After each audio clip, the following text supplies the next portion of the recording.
So, ayan na nga mga kakeks. Kahapon nangyari yung distribution ng 5 kilos rice each household at saka feeding program ng Kindred TV at Team Kalingap sa CPO 35 sa aming barangay. So, maraming salamat sa lahat ng pumunta at tag-assist.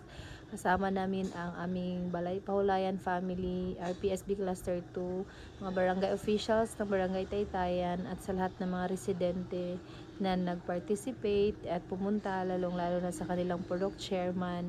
Maraming salamat sa inyong pagdalo. At sana napasaya kayo ng Kindred TV at ng Team Kalinga.